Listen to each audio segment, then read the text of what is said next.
이른 아침 동해안 끝자락에 위치한 해군 특수전전단의 정문에 한 대의 승용차가 천천히 들어섰다. 아직 새벽 안개가 완전히 걷히지 않은 시간이었지만 부대는 이미 활기찬 하루를 시작하고 있었다.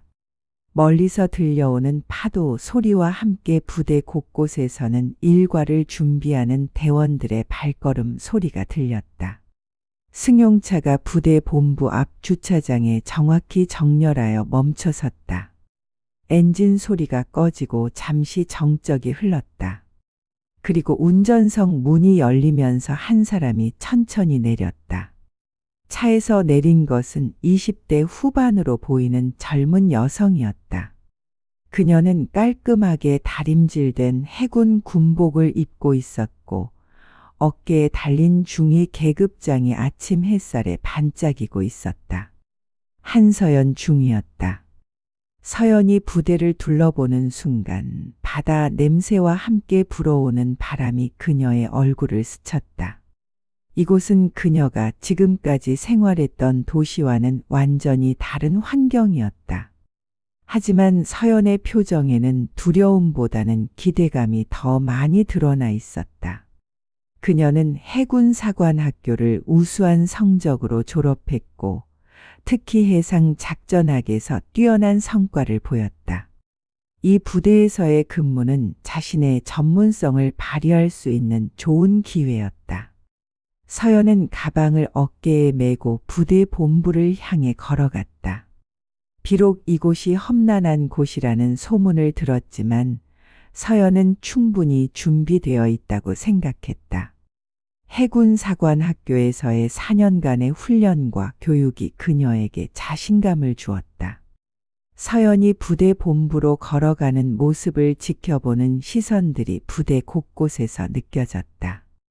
대원들의 시선은 호기심과 의심이 복잡하게 뒤섞여 있었다. 이른 아침 체력 단련을 마치고 돌아오던 몇몇 대원들이 그녀를 발견하고 멈춰섰다. 그들의 표정에는 분명한 놀라움이 드러나 있었다.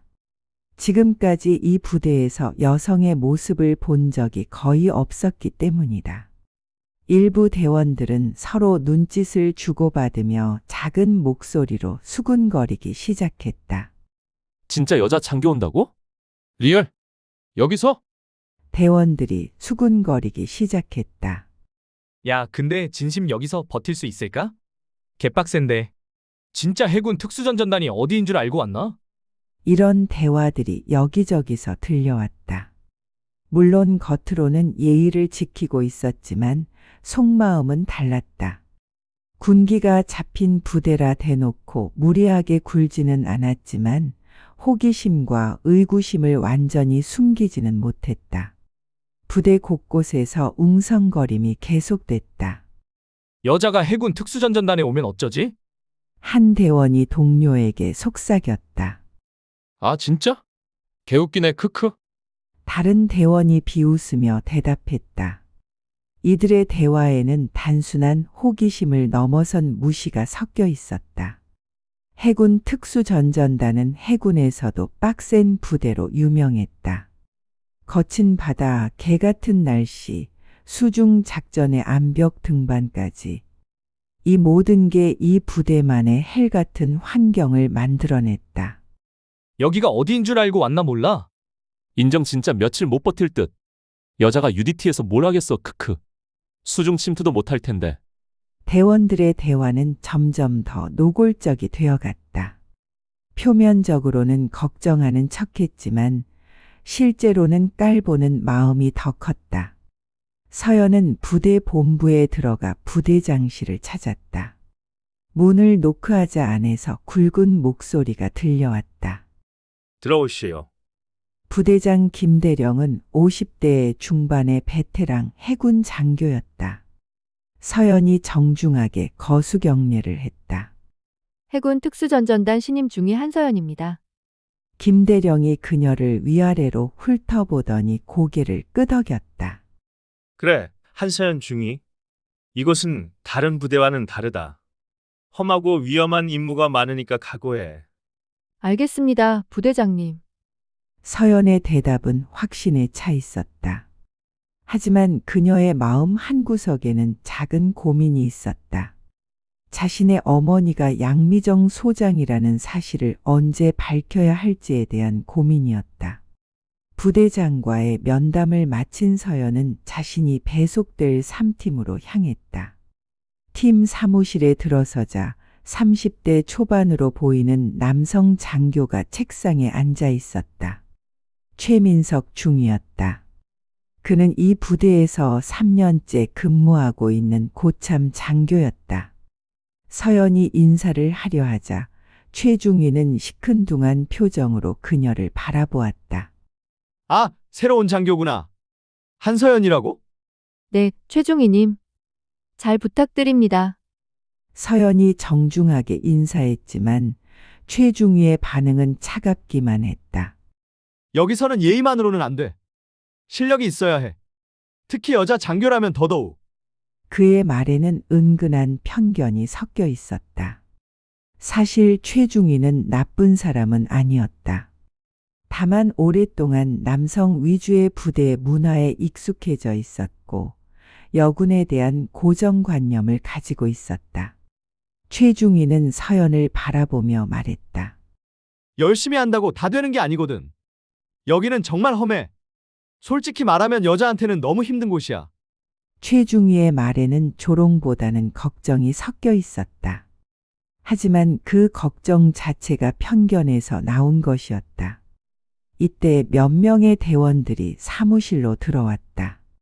서연을 보자 서로 눈짓을 주고받으며 수군거렸다. 새로운 장교님이시네요.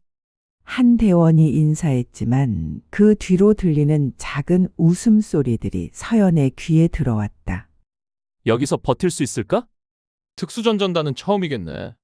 대원들 중 일부는 서연을 힐끗 보며 피식 웃었다. 그 웃음에는 여러 가지 의미가 담겨 있었다. 호기심, 의외감, 그리고 약간의 불신도 섞여 있었다. 최중위는 이런 분위기를 적극적으로 제지하지 않았다. 그 자신도 비슷한 생각을 가지고 있었기 때문이다. 다음 날 오전 팀 지휘부 회의가 열렸다. 서연은 신임 장교로서 처음 참석하는 회의였다. 회의실에는 팀장을 비롯해 분대장들과 주요 보직자들이 모여 있었다. 서연은 조용히 한쪽에 자리를 잡았다. 회의 주제는 다음 주에 예정된 야간 해상 침투 훈련에 관한 것이었다. 팀장이 작전 계획을 설명하기 시작했다. 이번 훈련은 적 기지 침투 상황을 가정한 실전형 훈련입니다. 각 분대별로 담당 구역을 배정하고 회의가 진행되는 동안 서연은 계획안을 꼼꼼히 검토했다. 해군사관학교에서 배운 전술 이론과 해상 작전에 대한 지식을 바탕으로 몇 가지 개선점이 눈에 띄었다. 특히 이분대 담당 구역의 침투 루트에 문제가 있어 보였다. 서연이 조심스럽게 손을 들었다. 팀장님, 이분대 침투 루트에 대해 의견이 있습니다. 하지만 팀장은 그녀를 잠깐 쳐다보고는 다른 곳으로 시선을 돌렸다. 일단 기존 계획대로 진행하자. 최중위가 부연 설명했다. 신임 장교는 일단 우리가 어떻게 하는지부터 봐야지. 이론과 실전은 달라. 서연이 다시 시도했다. 하지만 조류 패턴을 보면 이 루트가 더 안전하고 효율적일 것 같은데요. 한서연 중위. 최중위가 좀 더 단호하게 말했다. 여자가 이런 해상 작전의 세부 사항까지는 잘 모르지. 일단 경험을 쌓아봐. 그의 말투에는 악의는 없었지만 명백한 성별 편견이 담겨 있었다. 회의실에 어색한 침묵이 흘렀다. 서연은 입을 다물 수밖에 없었다. 서연은 속으로 결심했다. 말로는 안 되겠구나. 실력으로 보여줘야겠다. 회의가 끝난 후 서연은 고민에 빠졌다. 동기 장교 중 한 명이 다가와 조심스럽게 말했다. 서연아, 혹시 양미정 장군 알아? 소문에 따르면 뭔 소문? 서연이 긴장하며 물었다. 아니야, 그냥. 혹시 친척분이시거나? 서연은 순간 선택의 기로에 섰다. 어머니의 이름을 밝히면 당장 모든 문제가 해결될 것이었다. 하지만 그건 서연이 원하는 방식이 아니었다. 아니야. 그냥 헛소문이야. 서연이 단호하게 부정했다. 며칠 후 최중위가 서연을 불렀다. 한서연 중위 내일 야간 해상 침투 훈련에 투입될 예정이야. 서연이 자료를 확인해 보니 이상했다. 임무 지역은 특히 위험한 구역이었고 보통 경험이 많은 장교가 담당하는 곳이었다. 중위님, 이 구역은 위험도가 높은 곳 아닌가요? 서연이 조심스럽게 물었다. 그래서 뭐? 무서우면 솔직히 말해. 다른 사람 시킬 테니까. 최중위의 목소리에는 은근한 도전이 담겨 있었다. 서연은 이것이 일종의 시험이라는 것을 깨달았다. 아닙니다. 임무 수행하겠습니다. 좋아. 그런데 인원 부족으로 혼자 가야 할 것 같은데 괜찮지? 서연은 잠시 망설였다. 규정상 2인 1조였다. 하지만 여기서 거부하면 겁쟁이로 낙인 찍힐 것 같았다. 알겠습니다. 다음 날 밤, 서연은 완전 무장을 하고 지정된 해안 구역으로 향했다. 바람이 예상보다 더 강하게 불었고 파도가 바위에 부딪히며 거대한 물기둥을 만들어냈다. 날씨 예보보다 상황이 더 악화되고 있었다. 하지만 서연은 침착하게 임무를 수행했다. 야간 투시경을 착용하고 해안선을 따라 조심스럽게 이동하며 수색을 진행했다. 서연은 해군사관학교에서 배운 모든 지식을 총동원했다. 조류의 흐름을 읽고 바람의 방향을 파악하며 위험한 지형을 피해 안전한 루트를 선택했다. 2시간째 수색을 계속하던 중 갑자기 통신 장비에서 이상한 잡음이 들렸다. 바람과 염분 때문에 장비에 문제가 생긴 것 같았다. 서연이 장비를 점검하려는 순간 파도에 젖어 미끄러워진 바위에서 발을 헛디뎠다. 균형을 잃고 넘어지면서 통신 장비가 바위에 강하게 부딪혀 완전히 파손되었다. 그때 바다 쪽에서 절망적인 외침이 들려왔다. 도와주세요. 여기 있어요. 파도 소리에 거의 묻힐 뻔한 목소리였다. 서연이 급히 소리가 난 방향으로 달려가니 충격적인 광경이 펼쳐져 있었다. 한 명의 대원이 높은 절벽 아래 바위 틈에 끼어 있었다. 야간 훈련 중 추락한 것 같았다. 그의 다리에서 피가 흘러나오고 있었고 거센 파도가 계속 그를 바위에 밀어붙이고 있었다. 상황은 더욱 심각했다. 조류가 빠르게 변하고 있어 시간이 지날수록 구조가 어려워질 것이었다. 서연은 즉시 상황을 분석했다. 부상자는 약 15m 아래 바위 틈에 끼어 있었고 접근하려면 수직 절벽을 내려가야 했다. 거센 파도 때문에 해상 접근은 불가능했다. 유일한 방법은 로프를 이용한 하강뿐이었다. 괜찮아요? 지금 내려갑니다. 서연이 큰 소리로 외쳤다. 바람과 파도 소리 때문에 목소리가 거의 들리지 않았지만 부상자가 약간 고개를 들었다. 하사 김태호입니다. 다리를 못 움직이겠어요. 김태호의 목소리에는 공포와 고통이 섞여 있었다. 서연은 신속하게 구조 계획을 세웠다. 우선 안전한 지점에 앵커를 설치하고 로프를 이용해 하강한 후 부상자를 끌어올려야 했다. 하지만 혼자서 하기에는 매우 위험한 작업이었다. 일반적으로는 최소 3명이 필요한 구조 작전이었다. 서연은 자신이 가져온 50m 구조용 로프를 꺼냈다. 절벽 위에 견고한 바위에 앵커를 설치하고 로프를 고정했다. 그리고 자신의 몸에 하강 장비를 착용했다. 해군 사관 학교에서 수없이 연습했던 암벽 하강 기술을 실전에 적용할 때였다. 김태호 하사. 조금만 버텨요. 지금 내려갑니다. 서연이 절벽 가장자리에 서서 외쳤다. 아래를 내려다보니 아찔했다. 거친 파도가 바위에 부딪히며 하얀 포마를 일으키고 있었다. 하나의 실수도 용납되지 않는 상황이었다. 서연은 깊은 숨을 들이쉬고 하강을 시작했다. 로프를 통해 천천히 몸을 내리면서 바위의 돌출 부분을 피해갔다. 강한 바람이 그녀의 몸을 흔들었지만 해군 사관 학교에서 익힌 기술로 균형을 유지했다. 10m, 12m. 마침내 김태호가 있는 바위 선반에 도달했다. 가까이서 보니 상황이 더욱 심각했다. 김태호의 왼쪽 다리가 바위 틈에 깊숙이 끼어 있었고 상당한 출혈이 있었다.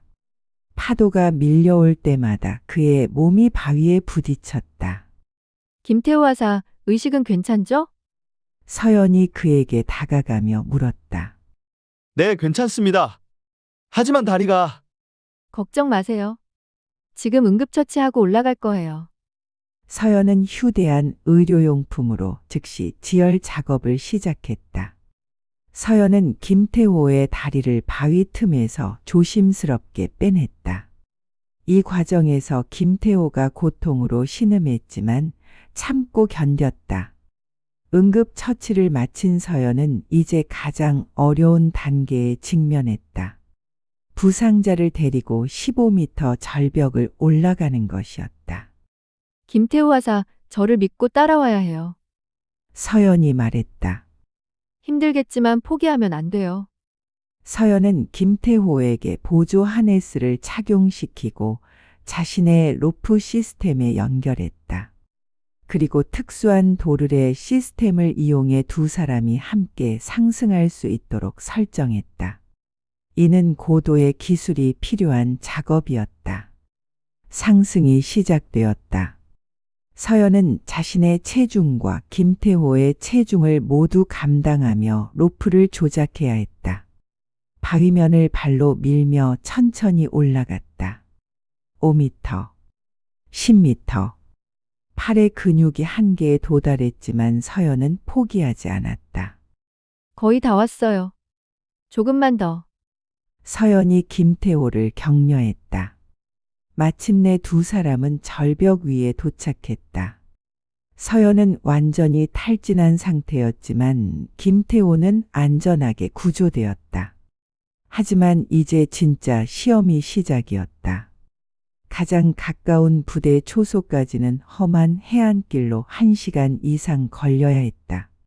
통신이 두절된 상황에서 부상자를 데리고 이동하는 것은 또 다른 도전이었다. 김태호 하사, 제가 업을 테니까 절대 놓치지 마세요. 서연이 말했다. 네, 알겠습니다. 서연은 김태호를 등에 업고 험난한 여정을 시작했다. 바위투성이 해안길, 강한 바람, 그리고 어둠 속에서 한 발 한 발 신중하게 나아갔다. 이는 그녀의 체력과 정신력 그리고 전문 기술이 모두 시험받는 극한의 상황이었다. 며칠 후 부대의 식당에서 점심시간이었다.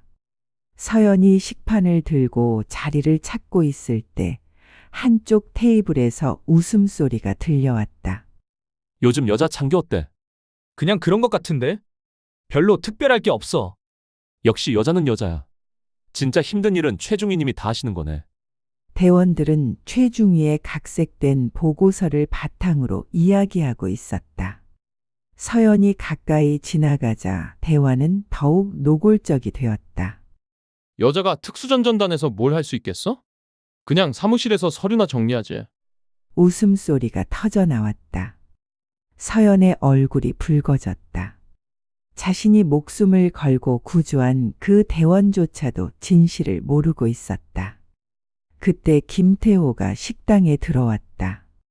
그는 목발을 짚고 있었지만 상태는 많이 호전된 것 같았다. 동료들이 그를 반기며 말했다. 야, 김태호. 어떻게 됐어? 최중희 님이 구해주셨다며? 정말 대단하시더라. 그런 위험한 상황에서. 김태호는 갑자기 멈춰섰다. 그의 얼굴이 창백해졌다. 동료들이 계속 이야기하는 것을 들으며 그는 점점 괴로워하는 표정을 지었다. 그런데 여자 장교는 뭐랬대? 아마 무서워서 떨고 있었겠지. 크크. 이 말을 들은 김태호의 표정이 완전히 변했다. 그는 더 이상 참을 수 없었다. 잠깐! 김태호가 큰 소리로 외쳤다. 식당 전체가 조용해졌다. 모든 시선이 그에게 집중되었다. 그게 아니에요. 김태호의 목소리가 떨렸다. 사실은 그는 깊은 숨을 쉬고 말했다. 한서연 중위님이 저를 구해주셨어요. 식당이 순간 정적에 휩싸였다. 뭐라고? 진짜 한서연 중위님이 혼자서 저를 구해주셨어요. 김태호가 계속 말했다. 절벽에서 로프로 내려와서 응급처치해주시고 저를 업고 1시간 넘게 걸어서 초소까지 데려다 주셨어요. 대원들은 믿을 수 없다는 표정이었다. 그럼 최중희님은? 최중희님은 나중에 초소에 오셨어요. 한참 후에요. 김태호는 이제 완전히 털어놓기로 결심한 듯 말을 계속했다. 저는 그때 의식이 있었어요. 모든 걸 다 기억해요. 한서연 중위님이 아니었다면 저는 죽었을 거예요. 그의 목소리에는 진심이 담겨 있었다. 그런데 왜 지금까지? 한 대원이 물었다. 공식 보고서에는 최중희 님이. 저도 잘 모르겠어요. 김태호가 고개를 저었다. 병원에서 나와보니까 갑자기 보고서가 그렇게 되어 있더라고요. 그래서 말하기가 어려웠어요. 식당에 있던 서연은 김태호의 증언을 들으며 눈물이 날 것 같았다. 마침내 진실이 밝혀지는 순간이었다. 정말이에요? 다른 대원들이 김태호에게 물었다. 네, 정말이에요. 제가 거짓말할 이유가 뭐가 있겠어요? 김태호가 단호하게 대답했다. 한서연 중위님은 정말 대단한 분이에요. 저를 구하기 위해 목숨을 걸으셨어요. 이제 식당의 분위기가 완전히 바뀌었다. 대원들이 서연을 바라보는 시선이 달라졌다. 존경과 미안함이 섞인 표정이었다. 중희님, 정말 죄송했습니다. 한 대원이 서연에게 다가와 사과했다. 저희가 모르고. 괜찮아요. 서연이 감격해하며 대답했다. 이제 진실이 밝혀졌으니까요. 김태호의 증언이 퍼지면서 부대 전체가 술렁였다. 진실을 알게 된 대원들은 서연에 대한 생각을 완전히 바꾸게 되었다. 동시에 최중희의 거짓 보고서에 대한 의문도 제기되기 시작했다. 소식은 곧 부대의 지휘부까지 전해졌다. 팀장이 김태호를 불러 정확한 상황을 확인했고 초소 근무자들도 증언을 하게 되었다. 모든 증언이 일치했다. 실제로는 한서연 중위가 혼자서 구조 작전을 수행했다는 것이었다. 이 문제는 곧 부대장에게까지 보고되었다. 허위 보고서 작성이라는 중대한 문제였기 때문이다. 부대장은 즉시 공식 조사를 지시했다. 조사 과정에서 더 많은 사실들이 드러났다. CCTV 영상, 의무대 기록 그리고 여러 목격자들의 증언이 모두 김태호와 서연의 말을 뒷받침했다. 반면 최중희는 자신의 거짓말이 들통나자 변명에 급급했다. 며칠 후 조사관 중 한 명이 서연의 인사기록을 검토하던 중 놀라운 사실을 발견했다. 잠깐, 이 장교의 보호자가 양미정 장군. 서연의 정체가 밝혀진 것이었다. 한서연 중위는 해군 최초의 여성 장군인 양미정 소장의 딸이었다. 이 소식은 빠르게 상급 부대로 전해졌고 양미정 소장에게도 연락이 갔다. 장군님, 따님에 관한 사안입니다. 상황을 들은 양미정 소장은 즉시 부대 방문을 결정했다. 제가 직접 내려가서 상황을 확인하겠습니다. 공정하게 처리하겠습니다. 다음 날 양미정 소장이 직접 부대에 도착했다. 부대 전체가 술렁였다. 왜 이런 고위급 장성이 갑자기 방문했는지 아무도 몰랐기 때문이다.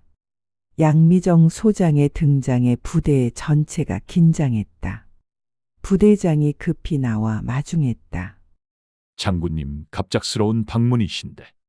조사 진행 상황을 직접 확인하러 왔습니다. 양미정 소장의 표정은 엄숙했다.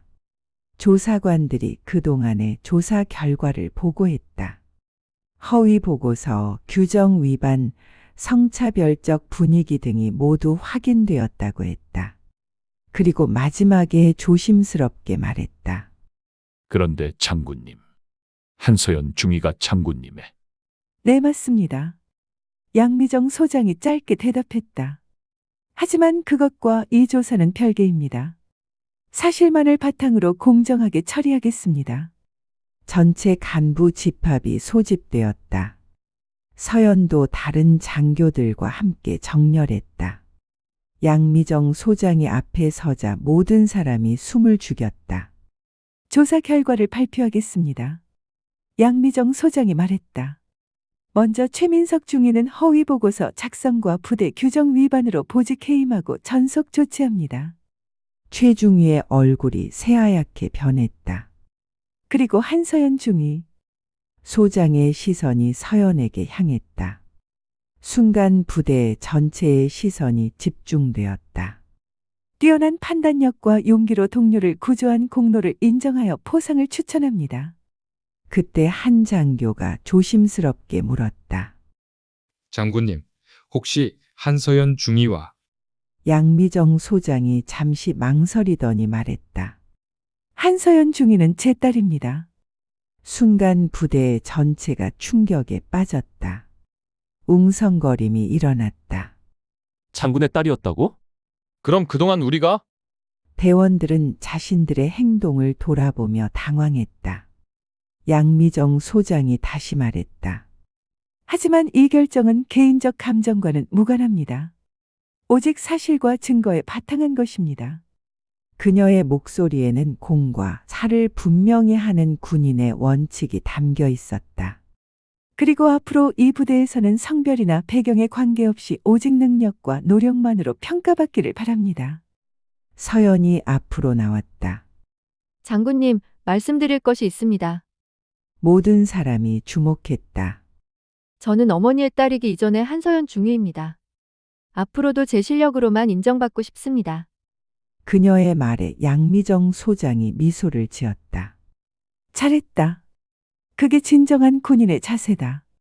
소식은 삽시간에 부대 전체로 퍼졌다.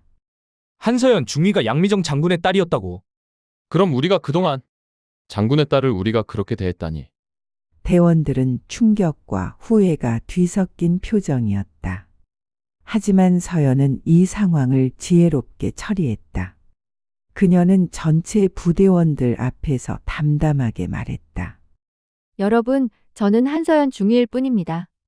어머니의 계급 때문이 아니라 제 자신의 실력으로 인정받고 싶습니다. 그동안 여러분이 보인 태도들도 이해합니다. 이제 새롭게 시작해 봅시다. 김태호 하사가 가장 먼저 다가왔다. 중위님, 정말 죄송했습니다. 장군님 딸인 줄도 모르고. 그런 말 하지 마세요. 제가 누구 딸인지는 중요하지 않아요. 우리는 그냥 동료예요. 서연의 진심 어린 말에 대원들이 감동받았다. 한 달 후 부대에서 대규모 해상 합동훈련이 열렸다. 서연이 지휘하는 팀이 최우수 성과를 거두었다. 이번에는 누구도 장군 딸 때문이라고 말하지 않았다. 모두가 그녀의 실력을 인정했기 때문이다. 특히 서연이 처음 회의에서 제안했던 침투 루트 개선안이 실제로 효과를 발휘했다. 그때 반대했던 사람들도 이제는 그녀의 전문성을 인정했다. 정말 대단해요, 중위님. 장군님 딸이어서가 아니라 정말 실력이 뛰어나시네요. 부대원들의 칭찬에는 진심이 담겨 있었다. 훈련 후 양미정 소장이 부대를 재방문했다. 이번에는 공식적인 시찰이 아니라 개인적인 방문이었다. 잘하고 있구나. 어머니가 딸에게 말했다. 감사해요, 엄마. 아니, 장군님. 서연이 웃으며 대답했다. 이제는 정말로 한서연 중위의 실력을 인정받은 것 같아요. 처음부터 너에게는 그런 능력이 있었어. 다만 기회가 필요했을 뿐이지. 양미정 소장이 자랑스럽게 말했다.